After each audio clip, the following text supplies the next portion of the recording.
जिवंत देव, जो पवित्र प्रभू येशू ख्रिस्त याच्या नावाला धन्यवाद देऊ. प्रियानो, सकाळच्या प्रार्थनेमध्ये आपल्या सर्वांचं स्वागत आहे.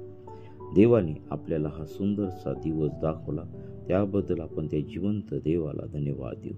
प्रियानो, ज्यांनी चॅनल सबस्क्राईब केलं, लाईक केलं, शेअर केलं आणि ज्या लोकांनी देवाचं वचन ऐकलं त्या प्रत्येकाला देव बाप आशीर्वादित करो.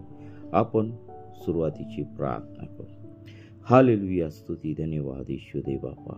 तू पवित्र असा परमेश्वर आहे, राजांचा राजा, प्रभूंचा प्रभू आहे. प्रभू, तुझ्या वचनावरती मनन करत असताना तू आम्हा प्रत्येकाला तू सहाय्य कर. प्रभू, आमच्या जीवनातील सर्व आजार विकार तुझ्या पवित्र सामर्थ्याने तू काढून टाक. सर्व अपराधांची, सर्व पापांची तू आम्हाला क्षमा कर. प्रभू येशू, सर्व जगातील सर्व मोह, सर्व वाईट गोष्टी, सर्व वाईट पापापासून तू आमच्या प्रत्येकाचं तू रक्षण कर. प्रत्येकाचा ताबा तू घे आणि तुझ्या नावाचं गौरव होऊ दे. प्रभू, ऐकणाऱ्या प्रत्येक व्यक्तीला तू सहाय्य कर, स्पर्श कर. त्यांच्या जीवनातील सर्व प्रॉब्लेम तुझ्या पवित्र सामर्थ्याने तू काढून टाक आणि या वचनाद्वारे प्रत्येकाला तू आशीर्वादित कर. प्रभू, तुझ्या वचनातून मी बोलत असताना माझ्या प्रत्येक शब्दाचा ताबा तू घे, माझ्या विचारांचा ताबा तू घे. प्रभू, मी नाही तर प्रभू माझ्या मुखाद्वारे तू बोल आणि तुझ्या लोकांवरती प्रेम करणारा परमेश्वर तू आहे.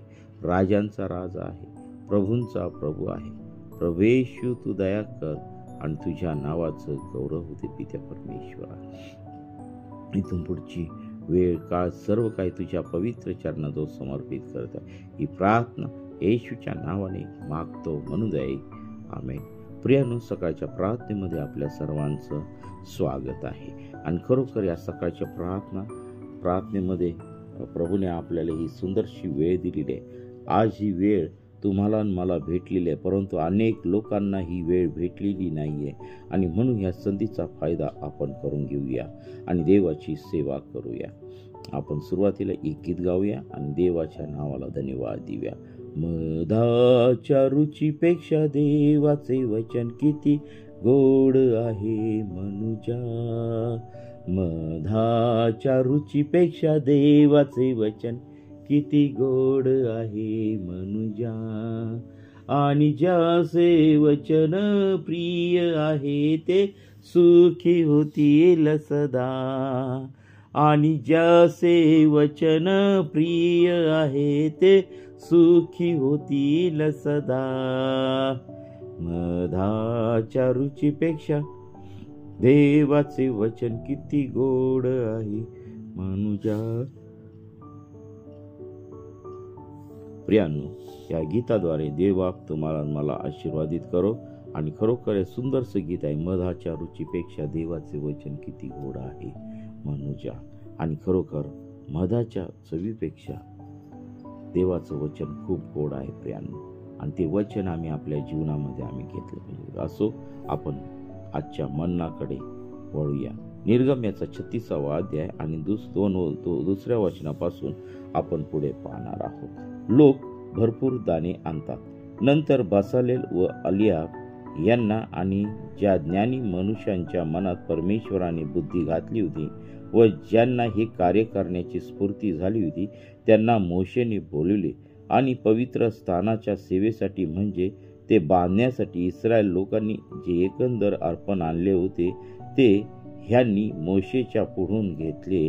आणि लोकांनी रोज सकाळी आपली स्वसंतोषाची अर्पणे त्याच्यापाशी आणण्याचा क्रम चालू ठेवला. इतका की जे बुद्धिमान पुरुष पवित्र स्थानाचे सगळे काम करीत होते ते सर्व आपापले काम सोडून देऊन मोशेकडे आले आणि मोशेला म्हणाले, परमेश्वराने जे काम करण्याची आज्ञा दिली आहे ते करावायला जी सामग्री लागते तिच्यापेक्षा लोक पुष्कळच अधिक आणत आहेत. तेव्हा मोशेने छावणीभर असा हुकूम प्रसिद्ध केला की कोणीही पुरुषाने किंवा स्त्रीने पवित्र स्थानासाठी अर्पण म्हणून आणखी कोणतेही कसबाचे वगैरे काम करून आणू नये. याप्रमाणे आणखी अर्पणे आणण्यास लोकांस प्रतिबंध झाला आणि त्यांच्या हाती जी सामग्री जमली होती ती ते सर्व काम करण्यास पुरून उरेल इतकी होती. आता पहा, ह्या ठिकाणी लोक भरपूर दाणे आणतात. आम्हाला ह्या शास्त्र लेखामध्ये आम्हाला दिसून येत आहे. बघा, जेव्हा परमेश्वराने मोशेला आज्ञा केली आणि मोशेने इस्रायल लोकांना देवाची जी आज्ञा होती, देवाने जो हुकूम काढला होता, देवाने जो जाहीरनामा काढला होता, तो लोकांच्या पुढे मांडला. आणि पहा, मग देवाने निवडलेले बसालेल व अलियाब ह्या दोन पुरुषांना, जे ज्ञानी लोक होते, ते मनुष्यांच्या मनात परमेश्वराने बुद्धी घातली होती व ज्यांना हे कार्य करण्याची स्फूर्ती झाली होती, त्यांना मोशेने बोलवले आणि पवित्र स्थानाच्या सेवेसाठी, म्हणजे एकंदर ते बांधण्यासाठी इस्रायल लोकांनी जे एकंदर अर्पण आणले होते ते ह्यांनी मोशेच्या पुढून घेतले. आणि लोकांनी रोज सकाळी आपली स्वसंतोषाची अर्पणे त्यांच्यापाशी आणण्याचा क्रम चालू ठेवला. इतका की जे बुद्धिमान पुरुष पवित्र स्थानाचे सगळे काम करीत होते ते सर्व आपापले काम सोडून देऊन मोशेकडे आले आणि मोशेला म्हणाले, परमेश्वराने जे काम करण्याची आज्ञा दिली आहे ते करायला जी सामग्री लागते तिच्यापेक्षा लोक पुष्कळच अधिक आणत आहे. बघा, या ठिकाणी आम्हाला एक त्यांचा स्वभाव चांगला दिसून येत आहे की परमेश्वराने त्यांना आज्ञा केली आणि आज्ञा केल्याबरोबर लोकांनी ती ऐकली आणि जे लागत होतं त्या ठिकाणी निवास बंड बांधण्यासाठी ती सर्व प्रकारची सामग्री लोकांनी रोज सकाळी आणून ती त्या ठिकाणी मोशेच्या जवळ आणून ठेवत असे. आणि ते सर्व सामग्री जे देवाने निवडलेले दास होते, बसालेल व अलियाब यांनी, जे ज्ञानी पुरुष होते, त्यांनी सांगितलं मोशेला की हे जी सामग्री आहे की खूप आहे, की याच्यातून निवास मंडपाचं काम पूर्णपणे होईल आणि ती उरेल. आणि मग नंतर मोशेने संपूर्ण छावणीभर असा हुकूम काढला की आता कोणी अर्पण आणू नये, कारण ते भरपूर असे झाले होते. म्हणजे या ठिकाणी आम्हाला ह्या लोकांना देवाने जशी आज्ञा दिली त्या आज्ञेपेक्षा त्या लोकांनी देवाच्या सेवेसाठी भरभरून त्या ठिकाणी दिलेला आम्हाला दिसत आहे. प्रियानो, आम्ही ज्या वेळेस देवाच्या चरणाजवळ येतो, अर्पण करतो, ते आम्ही भरभरून दिले पाहिजे. ते लोक कंटाळले नाही, त्या ठिकाणी जे लागते ते अधिक आणि अधिक त्या ठिकाणी देत गेलेले आहे. प्रियानो, ह्या गोष्टीचा अभाव आमच्या जीवनामध्ये आम्हाला ह्या ठिकाणी दिसून येत आहे. आणि म्हणून आम्हाला आजच्या ह्या परिस्थितीमध्ये आम्ही जाणलं पाहिजे की आजच्या मंडळ्या असं भरभरून का देत नाही देवासाठी. आता परमेश्वराने मोशेला सांगितल्याप्रमाणे मोशेने त्या ठिकाणी हुकूम काढला आणि त्या हुकुमाची अंमलबजावणी त्या ठिकाणी तंतोतंत झालेली आहे. त्या इस्रायल लोकांनी तंतोतंत पाळलेली आहे. ज्या ज्या वस्तू त्या ठिकाणी लागत होत्या त्या सर्व वस्तू इस्रायल लोकांनी भरभरून त्या ठिकाणी दिलेल्या, अधिक दिलेलं आहे. आणि ते रोज दाना आणत होते. त्यांनी कंटाळा केला नाही, त्या ठिकाणी कंटाळा केला नाही. आणि त्यांनी स्वसंतोषाने दिलेलं आहे. स्वसंतोषाने म्हणजे काही कोणत्या मनामध्ये कोणत्या प्रकारची आडी नाही, द्यावं लागतंय म्हणून दिलं नाही. प्रियांनो, तर ते स्वसंतोषाने त्या ठिकाणी इस्रायल लोकांनी आणलेलं आहे. प्रियांनो, आजच्या पिढीमध्ये देखील हेच कार्य झालं पाहिजे. आणि शेवटी मोशेला त्या ठिकाणी सांगावं लागलं, आता अर्पण आणायचं काय करा, बंद करा, खूप अर्पण झालेले आहे. आणि मग असा मोशेने त्या ठिकाणी दान आणण्यासाठी प्रतबंध लावलेला आम्हाला दिसत आहे. आणि म्हणून देवाच्या कार्यासाठी आम्ही देत असताना आम्ही भरभरून दिलं पाहिजे.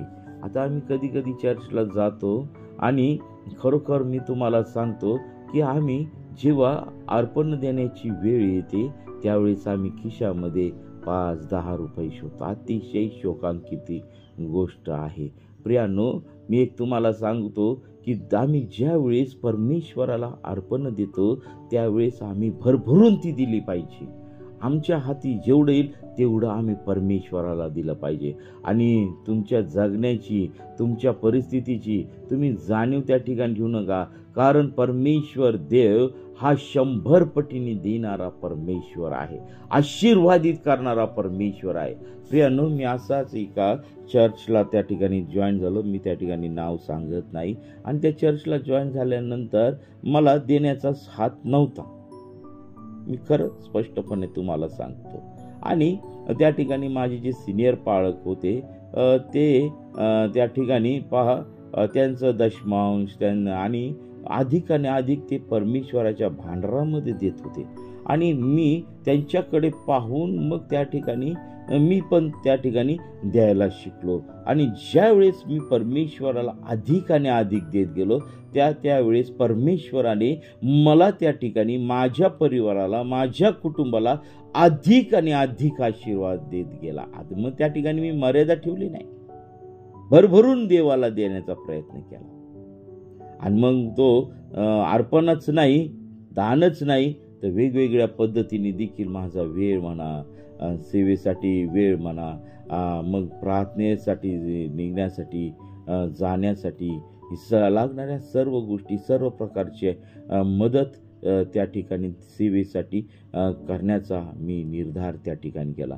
आणि देवाने त्या ठिकाणी मला आशीर्वादित केलं. प्रियानो, आशीर्वादित केलं. आजही परमेश्वर मला आशीर्वादित करत आहे, भरभरून परमेश्वराने दिलेला आहे. आणि म्हणून आपण भरभरून परमेश्वराने दिलं तर आपणही प्रियांनो भरभरून परमेश्वराला दिलेलं आहे. आम्ही ह्या ठिकाणी इस्रायल लोकांची एक महत्वाचा गुण आम्हाला त्यांच्या ठाई दिसत आहे की मोशेने आज्ञा केली आणि त्यांनी लागणाऱ्या गोष्टीपेक्षा अधिक सामग्री त्या ठिकाणी दिलेली आहे. देण्याचा हात या लोकांमध्ये होता, मदत करण्याचा हात त्या ठिकाणी होता. देवाच्या सेवेसाठी उत्तमातल्या उत्तम गोष्टी त्यांनी त्या ठिकाणी आणून दिलेल्या होत्या. ज्याप्रमाणे देवाने सांगितलं त्याच्यापेक्षा उत्तमातल्या उत्तम गोष्टी त्या ठिकाणी लोकांनी आणून ठेवलेल्या आहे. आणि या प्रकारे त्यांनी देवाची सेवा त्या ठिकाणी केलेली आम्हाला दिसत आहे. आणि म्हणून प्रियांनो, मी देखील तुम्हाला एक सकाळच्या वेळेस आवाहन करत आहे की तुम्हाला जर आशीर्वादित व्हायचं असेल तर प्रियांनो, देवाच्या सेवेसाठी तुम्ही भरभरून दान अर्पण पवित्र मंदिरामध्ये तुम्ही द्या आणि तुम्ही आशीर्वादित व्हा. कोणा देवाच्या दासाला देत आहे याचा तुम्ही मनात विचार देखील आणू नये, कारण तुम्ही ज्यावेळेस देता तुम्ही स्वर्गाच्या पित्याच्या सेवेसाठी तुम्ही देता, आमच्या प्रभू येशू ख्रिस्ताच्या सेवेसाठी तुम्ही देता. हो, स्वर्गाच्या राज्याच्या वाढीसाठी तुम्ही देतात. ही गोष्ट तुम्ही विसरू नये. मग तुमच्या मनामध्ये अतिशय नीच प्रवृत्तीचे विचार येतात की आपण ह्या पाळकाला देतो, आपण ह्या पाळकाला मदत करतो. नाही प्रियांनो, तुम्ही देवाच्या सेवेसाठी तुम्ही मदत करत आहात. देवाच्या राज्याचं काम वाढावं म्हणून तुम्ही त्या ठिकाणी मदत करीत आहात. म्हणजे अर्पण देतात, मदतचा विषयच नाही, अर्पण करीत आहात. कारण परमेश्वराने आम्हाला लावून दिलेला हा नियम आहे. आणि ही व्यवस्था जर तुम्हाला उत्तमातली उत्तम चालू ठेवायची असेल परमेश्वराच्या सांगण्यानुसार, तर आम्ही ते अर्पण आमच्या मंदिरामध्ये, आम्ही ज्या ठिकाणी प्रार्थनेला जातो त्या ठिकाणी आम्ही ते अर्पण दिले पाहिजे. आणि मागे पुढे आम्ही पाहिलं नाही पाहिजे, देवाच्या सेवकाकडे बघितलं नाही पाहिजे. मग ते पास्टर आमच्यासाठी प्रार्थनाच करत नाही, ते देवाचे सेवक आमच्या घरी येतच नाही, ते फक्त चांगल्या चांगल्या लोकांकडे जातात. प्रियांनो, आम्ही देवासाठी देत आहोत, देवाच्या राज्यासाठी देत आहोत. आम्ही कोणा पाळकाला, आम्ही कोणा माणसाला देत नाही, तर देवाच्या राज्यामध्ये आम्ही पेरणी करीत आहोत, देवाच्या राज्यामध्ये आम्ही अर्पण घेऊन येत आहोत. आणि म्हणून प्रियांनो, हा जो स्वभाव आहे हा स्वभाव आम्ही धारण केला पाहिजे. आम्ही भरभरून स्वसंतोषाने देवाच्या सेवेसाठी आम्ही दिलं पाहिजे. आता या ठिकाणी आर्थिक गोष्टी पण दिल्या पाहिजे, आत्मिक गोष्टी पण आम्ही दिल्या पाहिजे, आमचं जीवन आम्ही दिलं पाहिजे देवाला, आमचं कुटुंब आम्ही दिलं पाहिजे, आमचा देश दिला पाहिजे प्रियांनो. आणि खरोखर ज्यावेळेस आम्ही देवाच्या मंदिरामध्ये ह्या गोष्टी घेऊन जातो त्यावेळेस परमेश्वर देव तुम्हाला आणि तुमच्या परिवाराला आणि तुमच्या गावाला, तुमच्या देशाला आशीर्वादित केल्याशिवाय राहणार नाही. कारण आशीर्वादाचं मूळ कारण हे तुम्ही आहात. ज्यावेळेस तुम्ही देवाच्या पुढे लीन नम्र होऊन देवाच्या सेवेसाठी सर्व प्रकारे जे दान तुम्ही मंदिरामध्ये घेऊन या ते स्वसंतोषाने दिले पाहिजे, त्याद्वारेच देवबाप तुम्हाला आणि मला आशीर्वादित करणार. हे सुंदरच्या वचनाद्वारे देवबाप तुम्हाला आणि मला आशीर्वादित करो. आणि खरोखर ह्या ठिकाणी मोशेला शेवटी इस्रायल लोकांना एक जाहीर फरमान काढावं लागलं की आता बस करा, सामग्री खूप झाली आहे, पुरे झालेली आहे, याच्यातून देवाचं काम होणार आहे. आणि मग त्या ठिकाणी अशा रीतीने इस्रायल लोकांना प्रतिबंध त्या ठिकाणी केलेला आम्हाला दिसत आहे. देवबाप करो या वचनाद्वारे तुम्हाला मला आशीर्वादित करो. आपण प्रार्थना करूया. हालेलुया, स्तुती धन्यवाद येशू दे बापा. पुन्हा एकदा तुझ्या अर्पणाच्या विषयी प्रभू तुझ्या इस्रायल लोकांकडून आम्हाला एक नवीन अध्याय, आम्हाला एक नवीन गोष्ट शिकण्यासाठी तू आम्हाला सहाय्य केलंस, त्याबद्दल मी तुझ्या नावाला धन्यवाद देत आहे. प्रभू आम्ही तुझ्या सेवेसाठी भरभरून द्यावं आणि भरभरून आम्ही तुझ्या सेवेसाठी स्वतःचं जीवन द्यावं, यासाठी तू आम्हा प्रत्येकाला तू सहाय्य कर. प्रिय प्रभूजी, आम्हाला अनेक पटींनी तू आशीर्वादित करणारा परमेश्वर तू आहे. हो पिता परमेश्वरा, आज या सकाळच्या समय आम्ही प्रार्थना करत आहोत, ज्या कोणाची कठीण परिस्थिती आहे, दारिद्र्यात जीवन जगत आहे प्रभू, त्यांची परिस्थिती तुला देण्यासाठी प्रिय प्रभू येशू त्यांची परिस्थिती तुझ्या पवित्र सामर्थ्याने तू बदलून टाक. कर्ज बाजारी पण तू काढून टाक. आर्थिक आशीर्वाद त्यांना तू दे, आत्मिक आशीर्वाद त्यांना तू दे प्रभू. बेरोजगार असतील त्यांना तू काम तू दे आणि तुझ्या पवित्र मंदिरामध्ये अर्पण घेऊन येण्यासाठी, भरभरून अर्पण घेऊन येण्यासाठी, स्वसंतोषाने देण्यासाठी प्रिय प्रभू येशू तुझ्या लोकांना तू सहाय्य कर. प्रत्येकाचा ताबा तू घे, कर्ज बाजारी पण तू काढून टाक आणि प्रिय प्रभू येशू आशीर्वादाची रेलचेल प्रत्येक कुटुंबावरती तू येऊ दे आणि तुझं गौरव दे. प्रिय प्रभू येशू, या सकाळच्या समय आम्ही प्रार्थना करत आहोत, आजच्या सर्व उपास प्रार्थना तू आशीर्वादित कर. प्रत्येक दासाला दासीला प्रिय प्रभू येशू तुझ्या आत्म्याने तू भर. तुझ्या वचनातून बोलत असताना प्रभू ते नाही तर प्रभू तू तुझ्या लोकांसंगती तू बोल.